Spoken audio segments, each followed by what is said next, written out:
'tis the season for the petty fours, bitch. Like, let's go. Why were those lyrics speaking to my soul back then? I had no business listening to Two Become One when I was like 6 years old. They can tell who I am from the back because it's heavy. I have so many negative thoughts myself. I don't need to take on yours too. Like, please, let's be real. Sweat your back out with me while my palms are sweaty with you, okay? You've changed, which is my personal favorite. But there are parts about me that I would love to leave behind. I don't want to revisit that, you know? Selfish gets a bad rap, but sometimes you have to be in order to save yourself.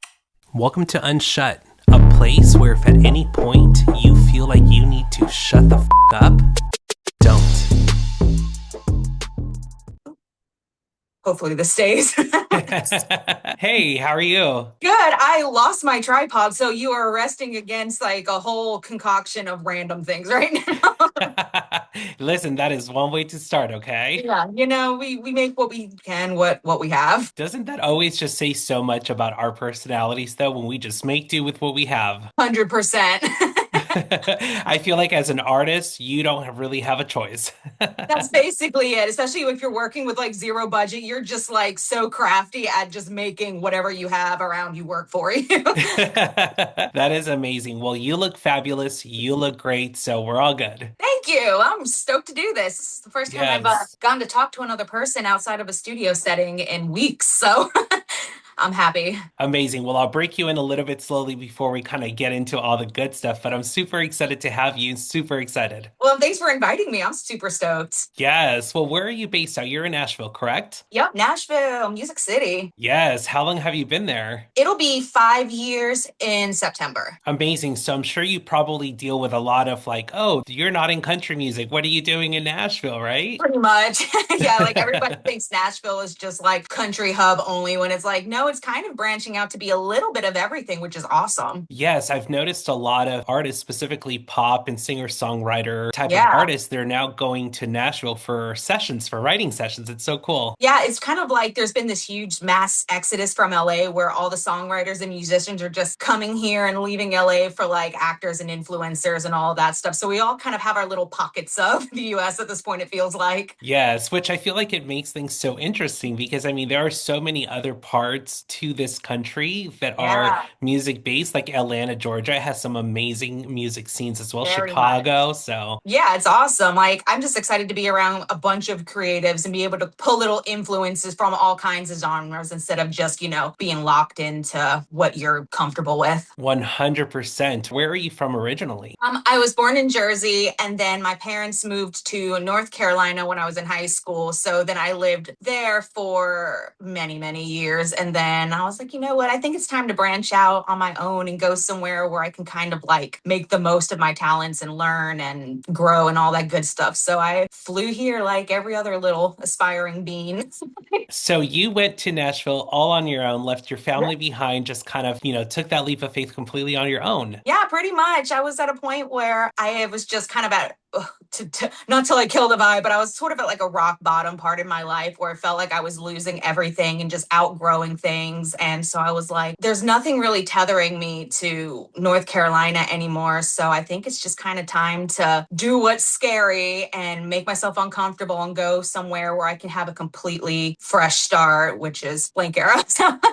Do you feel like that also kind of set the tone on how you were going to process all of that darkness that you were going through? I mean, you took this leap of faith, you jumped into something creatively, but it's almost kind of like you gave the opportunity to process instead of staying back, if that makes sense. I love it. Yeah, absolutely. Like when I was doing the first EP, I was at a point in my music career where I felt like a loss of identity and I was just really frustrated with it. And I was so tired of chasing the dream or what have you. So I'm like, I just want to make music because I love it, but I just want to use it as a tool to help me process all of these big emotions and frustration that I'm feeling that I don't really know how to channel any other way. And I'm just going to do it for me. And through that process, I kind of fell in love with, creating and, not just music, but content and building community and stuff like that. And I'm so glad that I did instead of just being like, you know what, screw it. Are you able to see that you're now in a place where where you can look back at that dark place you were in prior to moving to Nashville and you can consider it a blessing in disguise. 100%. It was absolutely necessary. I don't think I would be where I am now without having to take that time to like stop and reflect and work through all of this dark stuff. Like, not just with people in my life, but like mostly within myself and like things that I was doing to keep creating all of these bad patterns. And I feel like I learned a lot and things have been a lot smoother since then. So, face the darkness, man. It's funny because you're the perfect example of the choices that we do have when it comes to taking those paths. You can either face them. I mean, I love what you just said, face the darkness. It's so impactful because it's a good reminder that you have a choice. You either face it or you don't. And I love that you're this example of what it's like to actually go out there and face it. It's so powerful. Yeah, I think that just as humans, we're kind of scared to go against what we know. And so my whole mission with Blank Air is to sort of steer into that fear and embrace change instead of being scared of it. I love that, which is so funny because it tracks with your approach of embracing the change when you left what you knew to go to a place like Nashville. And I always say this to artists like you. I love that when stories kind of align and are kind of cohesive with the things they say, because it means you're doing this walking your truth and not doing it just because you want to be a musician and that's it. I love it. So thank you so much for sharing that. Thank you. I love storytelling throughout music and not just through music, but with fashion, with visuals, with all of that. I just love being able to kind of take where I'm at now and turn it into something brighter. So if anybody is in a similar position, they can be like, oh, this isn't the only way. You know, this chick that I don't even know that randomly popped up on my phone is going through the same thing and making something out of it. So I just think it's important to be honest and share your truth and, you know, hopefully help somebody else by helping yourself a little bit. Well, I think it also speaks volumes that you're doing that and it's coming through just great because I feel like your trajectory right now is just going in such a positive way. And I'm sure as an artist, you feel like obviously there's ups and downs to all of it, but from an outside perspective, you're fucking killing it. So that's amazing. I need that because you are so right. When you're in it and you're so close to it, sometimes it's easy to get swept up in all of the lows, even though you've had so many highs. So it's constantly just learning how to surf those waves. And so by having people remind you, like, actually, you're doing pretty great. And then you stop and you reflect and you're like, a year ago, the person I was would be shooketh to their core to know about the things that I'm doing now or the things that we've achieved in just a short period of time. So it is important to zoom out. Well, I'm glad you're able to acknowledge it with me because I feel like that is such a good reminder to anyone listening too, to just remember to embrace those good moments too and not forget them when you're at those lowest points. So I'm super excited to hear that from you. I want to Yes. talk about your past real quick, just about your upbringing a little bit. You talked about New Jersey, you talked about North Carolina, but take me back to your first impressions to music. Like, when did music come into play to you that made you have that aha moment of like, all right, I'm going to see what it's like to one, have a voice, but two, pursue music? It's so funny. Like when I think back to like how I was introduced to music, I don't ever remember a period of my life where I wasn't just completely enamored by it. Like I tell this story all the time because it's so corny, but I can remember being in the first grade and they gave us like a little worksheet about like get to know you, and they put favorite TV show, and I wrote the Grammys because I was just in awe of all of these singers and their ability to go out there and just be, you know, glamorous and tell the story. And as a shy, weird kid, I found lyrics and music to be like one of the few ways that I could express myself when I didn't feel like I had anybody to talk to or didn't know how to talk to people because I was violently socially anxious, still am, but we learned how to cope with it a little bit better. But music was always there for me and, you know, gave me a way to just kind of figure out my life as a person on this earth for the first time, as we all are, just trying to figure out what works for us. So that's really, I've been doing it forever. It's such a sweet story. And I've got to ask you, do you remember the time where it hit you? Holy shit. I fucking foreshadowed that from 6 years old. I mean, first grade, you're a baby, right? And it's crazy to see Yeah. how now where you're at today. When was that moment that hit you? Oh my gosh, I foreshadowed doing music. I think it was right before we put out our single Yesterdays. I was back home in Jersey visiting my mom and this and that, and going through old photos. And there was just something about it that I'm like, man, this little girl never let go of that dream. She would be so proud to see that here here we are today, still doing it and doing it in a real way. Like I can remember being a kid being shy of my mom seeing me lip sync songs in the car to like being able to stand on a stage and put it on the internet for so many people to judge. And so when I was doing the album artwork for that single, I put the little baby version of Jaycee on the cover because I'm like, she deserves this. She would think this is so freaking cool. And it's all about, making amends with your inner child and proving to them that, it's because of them and listening to them and never letting go of that brings you to staying in touch with the things that you love.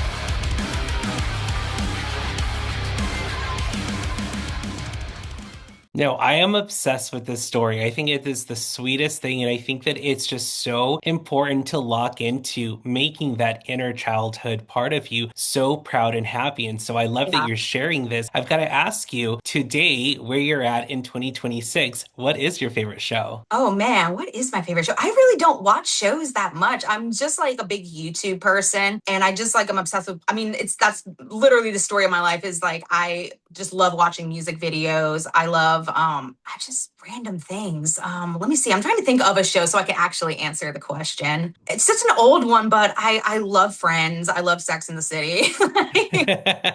They're oldies but goodies to me. So I haven't watched them in a long time. Oh, actually, I really, really love Parks and Rec. That was a show that actually there's a moment in it where Ron Swanson is talking to Leslie Knope. If you don't know the show, it's not really a spoiler, but he says, "Don't whole ass two things, whole ass one thing." And that line has resonated with me forever. So I'm gonna go ahead and say that one. Parks and Rec all the way. Dude, that is such a good one. I love that one. And I also love the fact that those oldies but goodies are Yeah. timeless. They're classics. So, They so are. Some of them didn't age particularly well, some of the episodes, but you know what? That's on growth too. So absolutely. And I always say this when it comes to like TV culture or even movie culture, things that wouldn't do well now because of how maybe less, aware we were back then, they're still so impactful because it does open up the opportunity for you to reflect on what really has changed from even something like Scary Movie, right? Like what was going on back then to yes. today. So it's important. Yeah. It's always great to like kind of go back and watch those things because it's kind of like they're new again because you get to rewatch them through an entire new I can't talk today. Entirely new lens. And I think that's cool too. No, it's so true and totally random. But speaking of like the Scary Movie franchise, something that I didn't realize back then, and I don't know if you're going to remember this, but there was a part in this movie where they were making fun of obviously all these scary movies, but there's an Asian boy that's talking in what I thought was a foreign language, and he's really just saying car names and stuff like that. And it's so funny because talking about revisiting things that didn't really make sense Yeah. back then, now as an adult, you go back to and you have those aha moments that just make it funny all over again because obviously 100%. they were making it a lot older than we were. But that was definitely one of those for me recently in the past few years where I realized, oh my gosh, he's not even talking in that language. It's so funny. Yeah, I think about that all the time. Like, I was talking to a friend the other day about even things like I was a big Spice Girls fan growing up, and like I listen to some of those songs now, and I'm like, I had no business listening to Two Become One when I was like 6 years old. There was like no reason Dude, for that whatsoever. What was this content? And it's oh my so funny to gosh. me. It's so funny. That's actually one of my favorite songs. And I totally talked about this before, not on record, but I was talking about this recently. How that song, I don't know why, it used to make me cry when I was little. And yet, why? Why were those lyrics speaking to my soul back then? No business. So funny. And I think it's because I kind of still keep up with watching. I'm obsessed with Y2K pop culture. So like when like Mel C or Mel B will pop up and kind of talk about the old days of Spice Girls and kind of give you the lore from back then, I'm just so intensely fascinated. And I'm like, you're right. I didn't know what I was singing about back then, but I did it with my whole chest. I loved it. Same. I love it so much. I want to also ask you this real quick, since we're talking about music. music, why blank era and not going by just Jaycee or, any other name? Why blank era? I thought it was important to just I wanted to have like a WWE or like a drag name. And so I just thought having like a stage name so you can kind of separate was sort of the route that I wanted to go. But also I knew that I eventually wanted to incorporate having bandmates. So I did want it to still feel very band oriented. But I really just kind of got the name because I was chronically online and I kept seeing all the girlies being like, in my healing era, in my villain era, this and that. And I'm like, okay, I know that I want to use that because it feels like really of the time. But I think as it ages, like era is still always going to be a word. So I had blank era. My intention was to fill it in with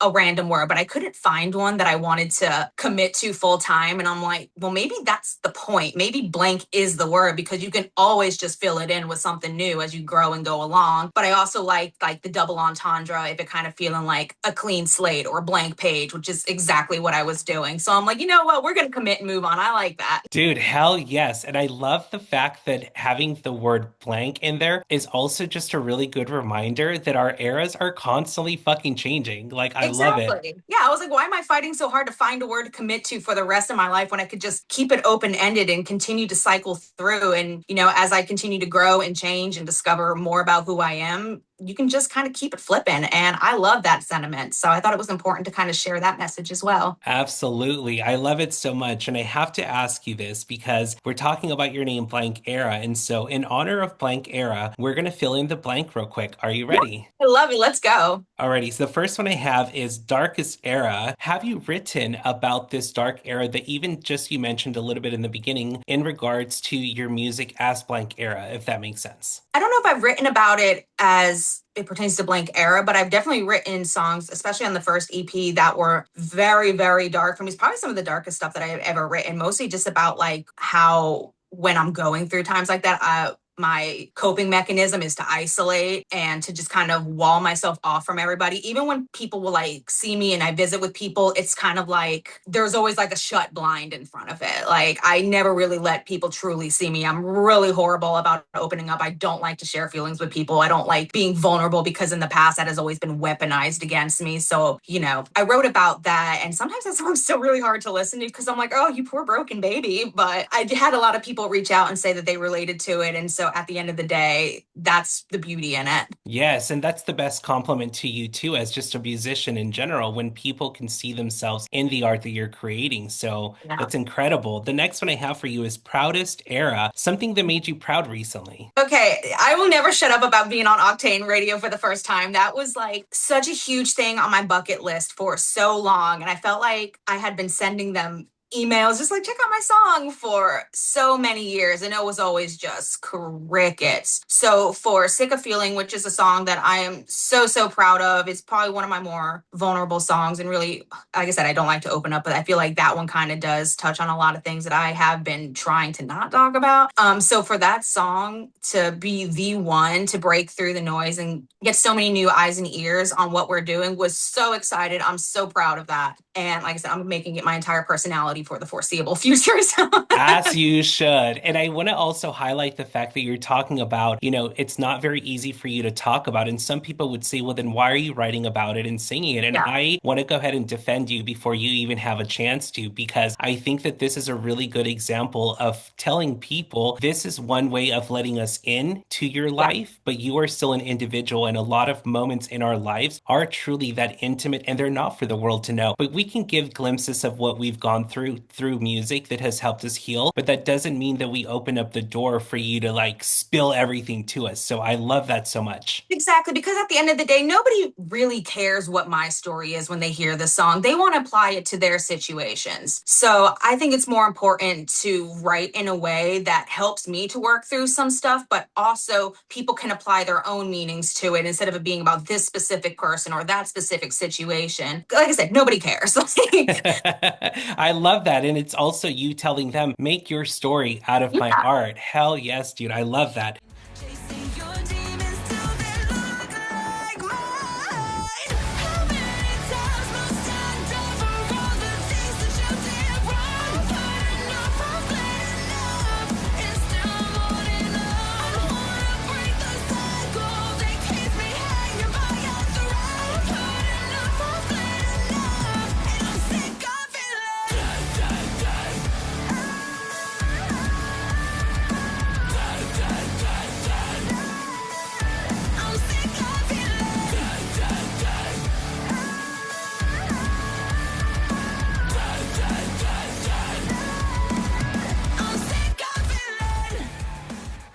The next one I have for you is childhood era. What is something that reminds you of your childhood? Oh man, there's a lot of things. I was talking about this the other day, and I don't know why this is so specific and it's really goofy, but every Christmas, my mom orders these. I don't even remember the name of the company, but they have these little petit four cakes, and I associate that with my childhood down. I love them, and I really wish I could give them a shout out because they are amazing. But yeah, those freaking petit fours, man. That is awesome. And it's even better when it's got a taste to it too, you know? Yeah, exactly. It brings me all the way back. So every year, whether I'm in Jersey with my family or not, I'm like, tis the season for the petit fours, bitch. Like, let's go. Exactly. The next one I have for you is rebellious era. What was the most rebellious time of your life? Starting blank era, leaving North Carolina, coming to Nashville, and just blowing up every facet of my life, leaving everything that I knew behind and just saying F it and starting completely from scratch. I think that is probably by far the most rebellious thing that I've done. No, it really does have such a fuck you story when you say, like, I Yeah. packed up my shit and I left and never looked back. Hell yeah. Yeah. Yeah. Because there's a lot Amazing. of people that go, you can't do that, or why would you give this up? Why would you do that? And, or you've changed, which is my personal favorite. And it's like, I don't think that's the insult you think it is. I'm sorry to tell you. Like, it's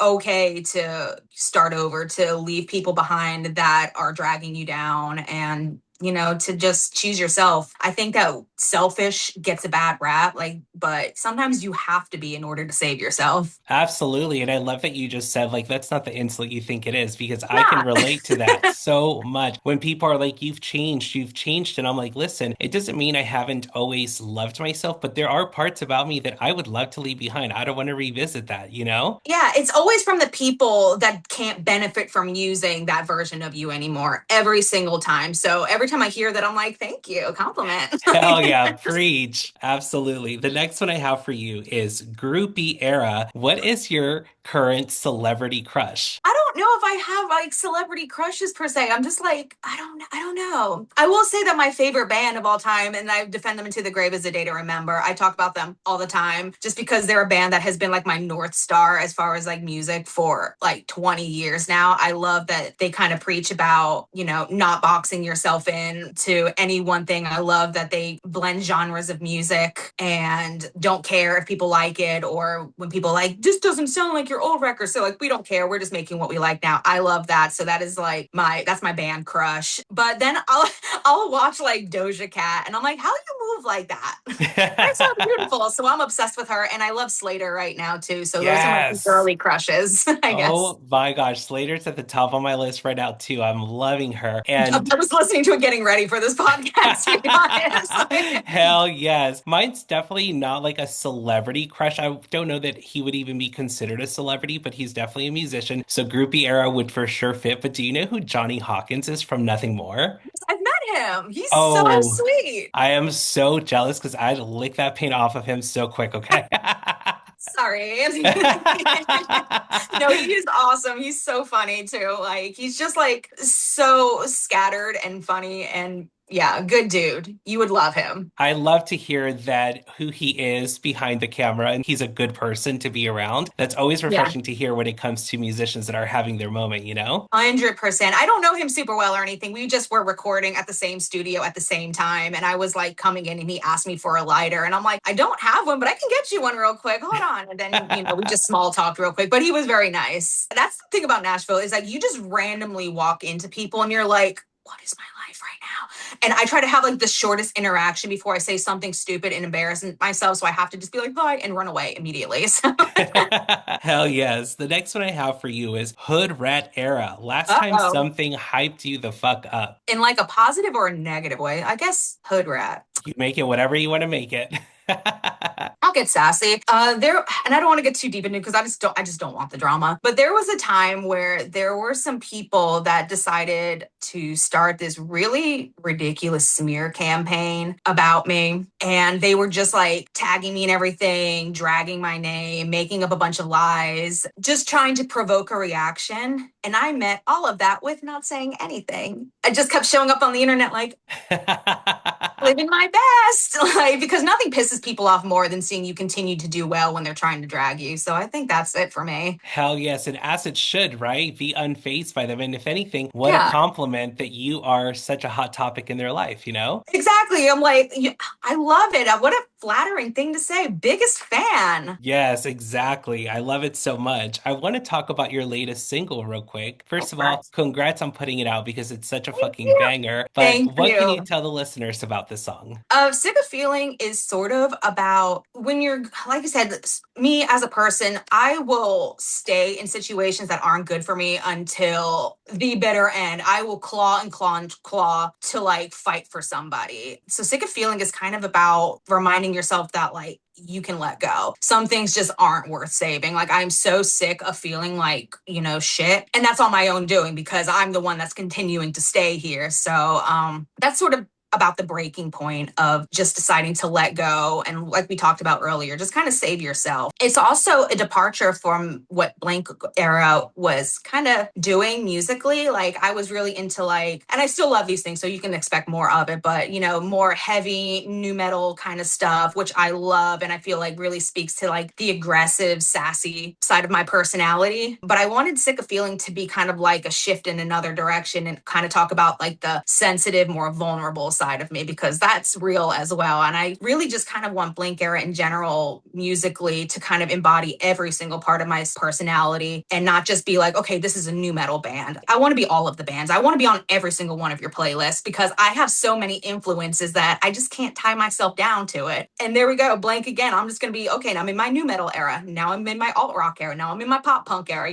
We can just kind of do whatever we want. I love it. And I also love the message of saving yourself because no one's going to come and save you. And I feel like that message, specifically in music, is one of my favorites because music should kind of take you out of whatever stage that you are in. It's why we attach ourselves to, when we're in like our love era, we listen to love music. Like music is just so attached to the Yeah. era that we are currently in. And so I love the reminder that when you're going through it, yes, it's good to have a support system, but at the end of the day, you've got to take yourself out of that hole first. And it's such a strong message. I love it. Yeah, like I think so many times we like look to other people to validate our decisions when at the end of the day, that's all you, baby. You got to be the one to do it. No one else can make Yes. you. Yes, totally random. I'm going to backpedal for just a couple seconds because something's coming to my head real quick, or something's coming to my mind real quick. But have you by any chance watched the videos of this basketball player whose name is Sophie Hawkins? And there was this video of her pointing at someone, and the other opponent of the other game is like getting super pissed off at her pointing. Have you heard of this by any I chance? have not heard of this. Okay, so when you were like, I was still showing up into the internet and you're like posing and saying like, hi, still Yeah. showing up regardless of them talking shit, it totally made me think of that, but I couldn't figure out her name, but it finally came to me. Sophie Hawkins, there's this video online going around where I guess this girl was like, don't point at me. So then she did nothing else but just start pointing at her. But it's hilarious because the other girl was so pressed by her just Yeah. pointing her finger. And I'll send you the video so you can get the Please do. I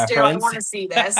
It's so fucking iconic, but it also reminded me of like giving some hood rat energy. That was definitely one for me recently because someone made a clip of all the times that she was just pointing and staying quiet to this opponent with that Rock Yeah. Steady song. They can tell who I am from the back because it's heavy. So I was like, oh, I was just getting I down to love it that. recently. That's what it is. Like I said, like people are going to try to press you, especially it all comes out of insecurity and jealousy. When you're doing well, it's like a mirror on them that highlights, maybe I'm not doing enough, but it's easier to just point a finger at somebody else and be like, well, I hate you. And I'm like, okay, well, I don't have time for that. Like I have so many negative thoughts myself. I don't need to take on yours too. Like, please, let's be real. 100%. And listen, there could be more context to that video that I don't know about, so I can't say that I condone why she was pointing, but at the end of the day, it made me think if you are that pressed by someone that's just simply pointing at you, maybe it's time to look in the mirror a little bit longer, you know? Time to do that inner work, baby.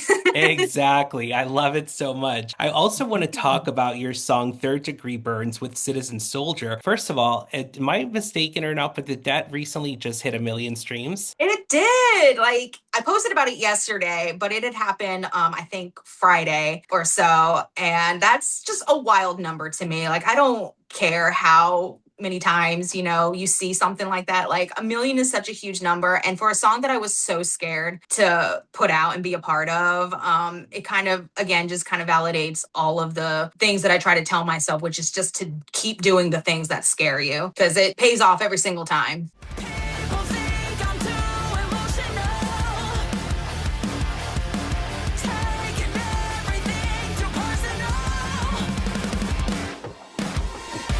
I don't wanna be this fragile.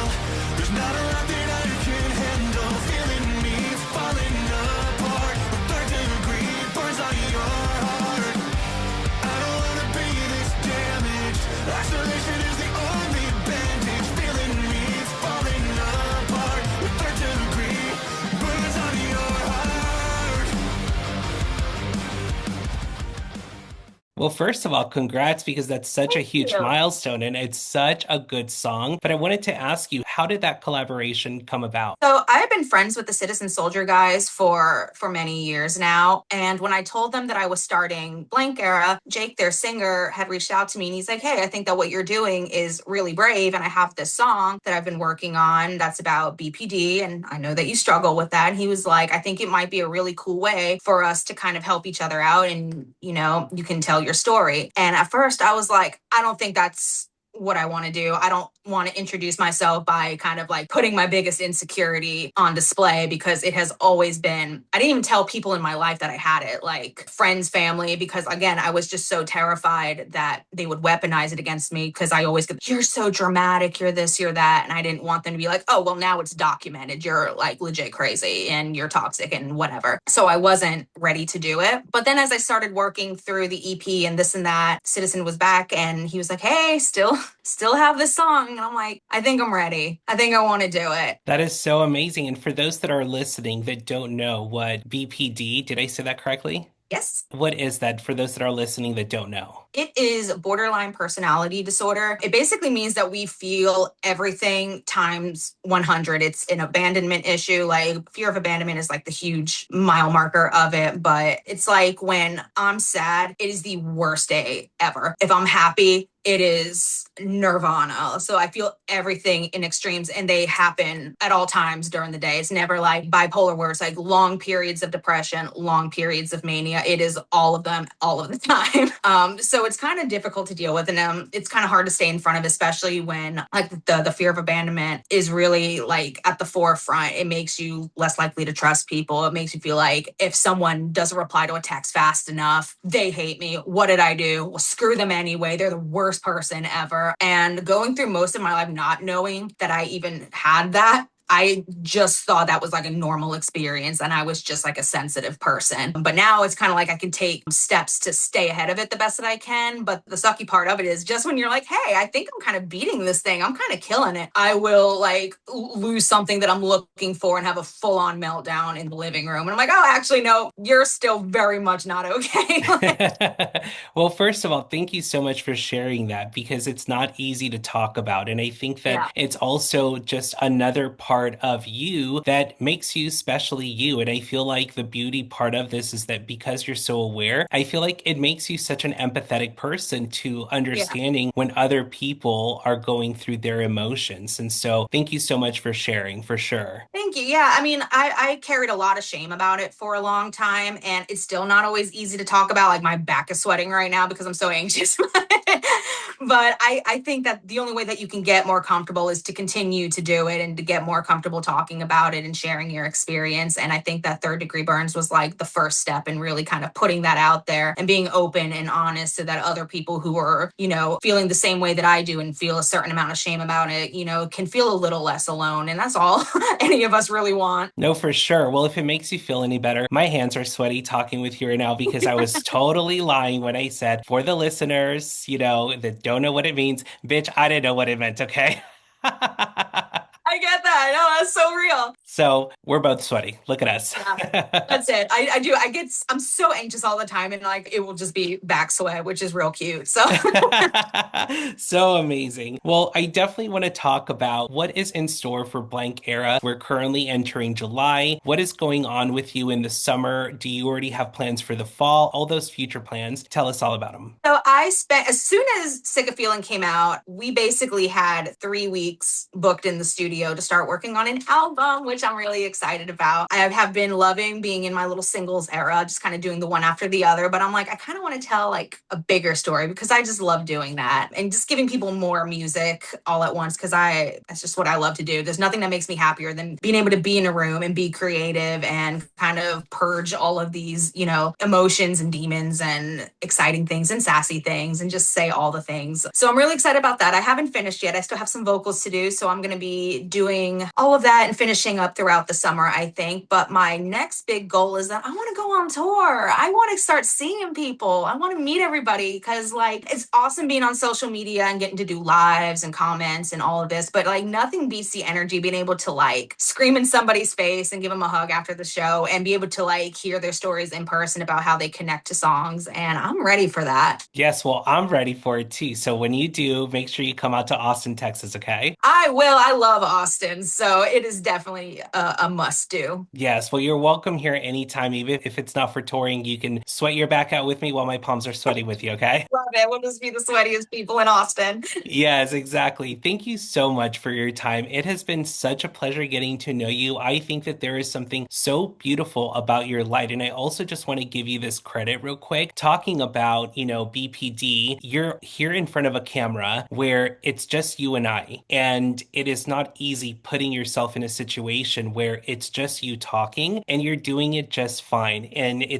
there's no music back there. There's no drummer, guitars. There's nothing. It's just all eyes on you right now. And the fact that you were able to do this with me is just incredible. And I want to commend you for that on record for sure. Thank you. That means more to me than I can even find the words right now to express. It's just making me a little weepy. Oh, well, I'm Because really glad. it is tough. And, but like I said, it's always worth doing. And the only way you can get better at something is to keep practicing and keep showing up. Because I think a lot of people see people get into like the full spiel of the thing. They're like, oh, they're so, comfortable talking about this. So I'm like, well, I'll just be the one that's on here being like, I have no idea what I'm doing. I'm just figuring it out. And we all start somewhere. So Absolutely. this is the journey. Absolutely. Well, thank you so much for your time. It's the most valuable thing we have, and we'll definitely be in touch. I cannot wait for people to tune in and listen to this one, but we'll definitely be in touch. I'm going to be stalking your life from here on out, okay? Love it, new BFFs. Yes, exactly. Thank you Thank so you much. for inviting me and for, allowing me to be a part of this and to talk about music, to talk about goofy stuff and,